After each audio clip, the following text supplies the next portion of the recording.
If the U.S. withdraws from NATO, countries like Poland and the Baltic states, reliant on America and the alliance, will be greatly affected. The head of state addressed concerns about Donald Trump's potential presidency, highlighting the potential for unpredictable and unforeseen changes, noting Trump's own uncertainty about his actions in the White House.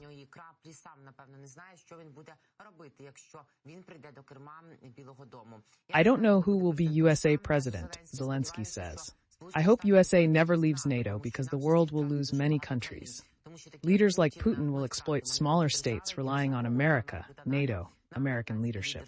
We will lose the Baltic countries, Poland, and other countries that are very sensitive to this issue. I hope the U.S. will never seriously consider leaving NATO.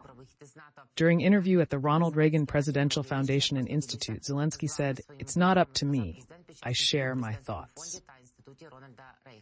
Zelensky added if U.S. citizens vote for Trump, he hopes the new American leader's policy toward Ukraine won't change. Zelensky said he didn't know whether Trump will end the war in a day. He noted they had good meetings, but they didn't go through the war together.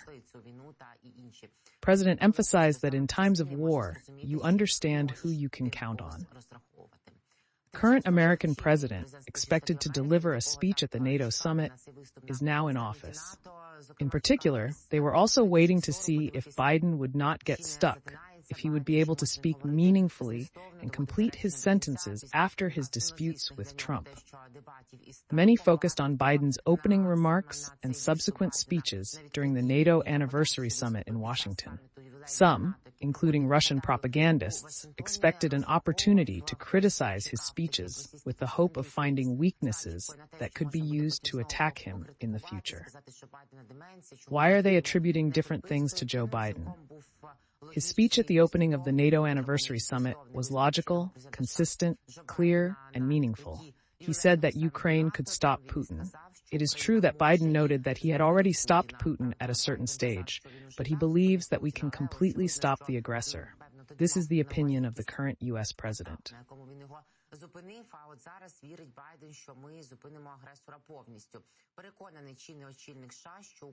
Ukraine is capable of stopping Russian dictator Vladimir Putin, Biden said at the 75th anniversary of NATO during the summit in Washington, speaking at the Mellon Auditorium.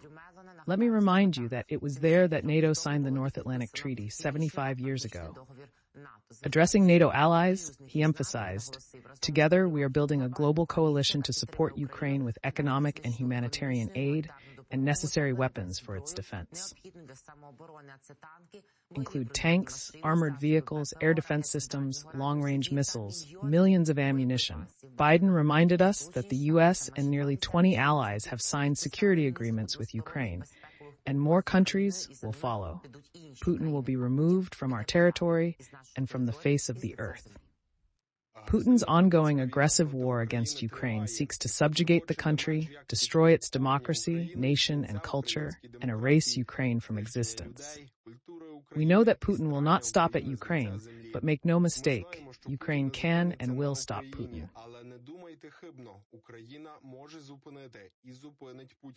Russia is already losing this war. More than 2 years into the war that Putin has chosen, its losses are staggering. More than 350,000 Russian soldiers are dead and wounded. Let me remind you that NATO signed the North Atlantic Treaty 75 years ago there.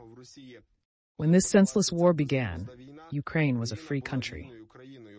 Today, it is still a free country, and when the war is over, Ukraine will remain a free and independent country. Russia will not win, Ukraine will win. This is a key moment for Europe, for the transatlantic community. And I might add, for the whole world. NATO Secretary General Jens Stoltenberg is convinced that the Allies cannot allow Russia to win in Ukraine. Speaking at the opening ceremonies of the 75th anniversary of the 75th NATO summit in Washington on Tuesday, Stoltenberg called Russia's war against Ukraine the biggest security crisis in generations. Stoltenberg believes Ukraine's defeat will embolden not only Putin, but also other authoritarian leaders like Iran, North Korea, and China. Just a month and a half before the NATO summit in Washington,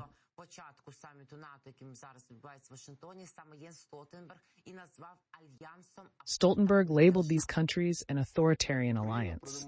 Ukraine has shown bravery, with NATO allies offering unprecedented support.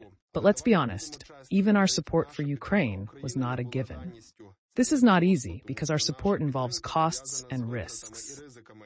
There are no free options when dealing with an aggressive Russia as a neighbor. There are no risk-free options in war. Remember, the biggest price and the biggest risk will be if Russia wins in Ukraine.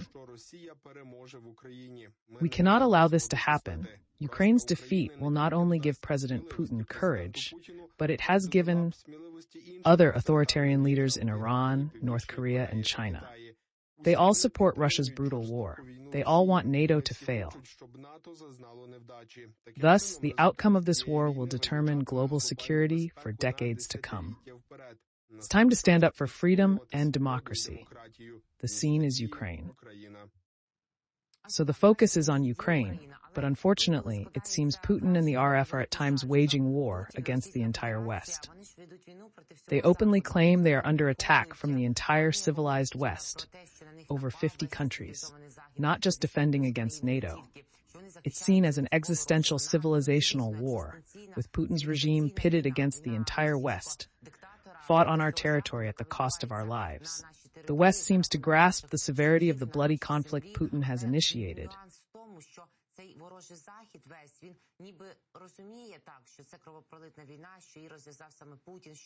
That Ukraine is the victim but treats it as Putin's war against Ukraine directly, and this place cannot be changed. Ukraine, the place of Putin's actual struggle and aggression, is the whole world. If this whole world does not notice this, then they need to realize it. In Ukraine, our land and people suffer primarily. Yet Putin's war extends globally, targeting not only Stoltenberg and Biden, but all representatives of democratic regimes. Stoltenberg emphasized to the audience at the Mellon Auditorium in Washington that everyone in the room bears responsibility as political leaders, experts, and citizens. We will demonstrate the same courage and determination in the future as we did when NATO was founded and established. He emphasized the alliance's future hinges on the daily sacrifice of men, women in uniform for our safety. A recognition is encouraging. Lately, Stoltenberg is not to blame for his indecisiveness. But this is no longer surprising, because this is Stoltenberg's last summit as NATO chief.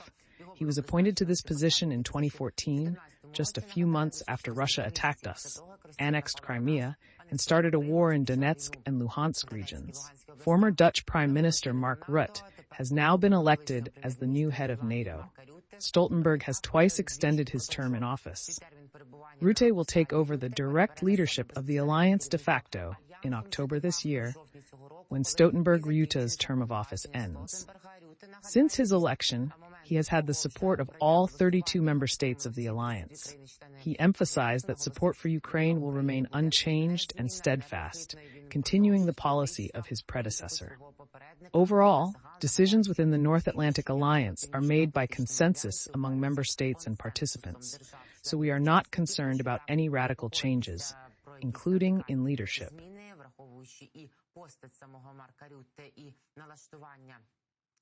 And the mood and attitudes of the North Atlantic Alliance, we should not.